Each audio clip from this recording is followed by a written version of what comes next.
السلام علیکم ورحمۃ اللہ وبرکاتہ۔ سوال یہ ہے کہ کچھ لوگ ایسی افواہیں اڑاتے ہیں کہ گھر میں قرآن مجید میں سورہ بقرہ اور سورہ یاسین کھول کر دیکھیں، اس میں نبی صلی اللہ علیہ وآلہ وسلم کا بال مبارک ملے گا، اس بال کو پانی میں ڈال کر پئیں، ہر بیماری سے نجات ملے گی۔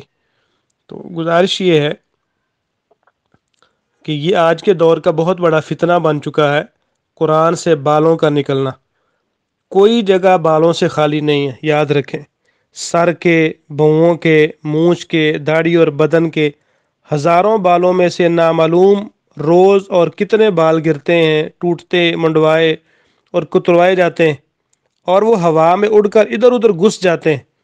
قرآن مجید برسوں سے پڑھے جاتے ہیں، گھنٹوں کھلے رہتے ہیں، ان میں گھر میں گرے ہوئے بال ہوا سے اڑ کر اور پڑھنے والے کے سر کے بال کھجلانے کی وجہ سے ٹوٹ کر گرتے ہیں اور برسوں اور راکھ کی تہ میں دبے بھی رہتے ہیں۔ تو اگر تلاش کرنے کے بعد کوئی بال مل بھی جائے تو اس میں حیرت کی کیا بات ہے؟ بلکہ میں تو یہ کہتا ہوں کہ استعمال شدہ قرآنوں میں بال کا نہ نکلنا ہی حیرت کی بات ہے۔ قرآن مجید میں سے نکلے ہوئے بالوں کو نبی صلی اللہ علیہ وآلہ وسلم کے بال مبارک سمجھ لینا، ان کی زیارت کرنا، زیارت کروانا، پانی میں گھول کر پینا، پلانا، بیماریوں سے شفا یابی کا ذریعہ سمجھنا، یہ سب ایسی باتیں ہیں کہ جن کا حقیقت سے کوئی تعلق نہیں، اور نہ ہی کسی حدیث سے یہ ثابت ہے۔ یہ سب جہالت کی باتیں ہیں۔ یاد رکھیں کہ قرآن مجید اللہ تعالیٰ نے ایک مسلمانوں کے لیے منبع، مصدر، ہدایت کا سرچشمہ بنا کر اور روشنی کا مینار بنا کر اس کو بھیجا ہے، اور یہ ایک کامل اور بہترین دستور العمل بھی ہے۔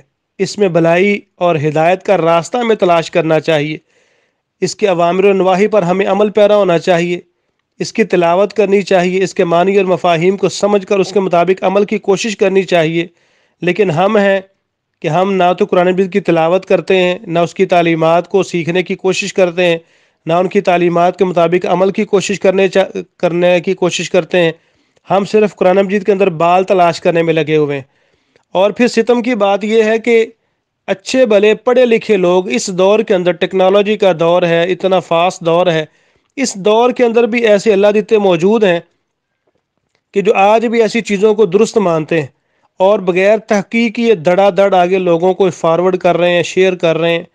حالانکہ صحیح مسلم کے اندر باب النہی عن الحدیث بکل ما سمع، امام صحیح مسلم نے ایک باب قائم کیا ہے کہ ہر سنی سنائی بات کو بغیر تحقیق کے آگے کہہ دینا یہ منع ہے۔ اور روایت لے کر آئے ہیں، اللہ کے رسول صلی اللہ علیہ وآلہ وسلم نے فرمایا، ابو ہریرہ رضی اللہ تعالیٰ عنہ بیان کرتے ہیں کہ کفی بالمرء کذبا ان یحدث بکل ما سمع، آدمی کے جھوٹا ہونے کے لیے یہ بات کافی ہے کہ انسان ہر سنی سنائی بات کو بغیر تحقیق یہی آگے بیان کر دے۔ تو پہلی بات یہ ہے کہ نبی علیہ الصلوۃ والسلام کے زمانہ مبارک کے اندر قرآن مجید تو ایسی کتابی صورت میں موجود ہی نہیں تھا۔ یہ تو بعد میں حضرات صحابہ کرام رضوان اللہ تعالیٰ علیہ مجمعین کے ادوار مبارکہ کے اندر اس کو جمع کیا گیا ہے، اور پھر خاص کر آج قرآن مجید جو ہمارے پاس دو گتوں کی صورت میں، ایک جلد کی صورت میں، کتابی شکل میں موجود ہے، یہ تو ہمارے پرنٹنگ پریس والے جو احباب ہیں وہ چھاپتے ہیں اور اس کو مکمل تیار کیا جاتا ہے۔ تو کیا دلیل ہے کہ یہ قرآن مجید میں جو بال ہے یہ اللہ کے رسول صلی اللہ علیہ وآلہ وسلم کا بال ہے؟ اور ایسی چیزوں کی نسبت نبی رحمت صلی اللہ علیہ وآلہ وسلم کی طرف کر دینا یہ بھی جہالت ہے۔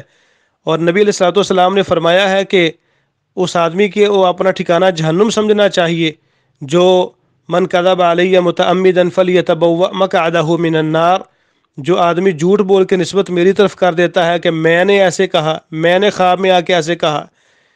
تو اللہ کے بندے، نمازوں کا ہمیں جو ہے وہ پابندی کرنی چاہیے، نمازوں کے بعد جو اذکار ہیں، صبح و شام کے اذکار ہیں، ان کی حفاظت کرنی چاہیے۔ جو مسنون دعائیں ہیں، اعوذ بکلمات اللہ التامات من شر ما خلق، وہ دعائیں ہمیں پڑھنی چاہیے، اللہ تعالیٰ سے توبہ اور استغفار کرنا چاہیے۔ تو یہ انشاءاللہ وائرس اور جتنی بلائیں وبائیں ہیں یہ اپنی موت خود ہی مر جائیں گے۔ السلام علیکم ورحمۃ اللہ وبرکاتہ۔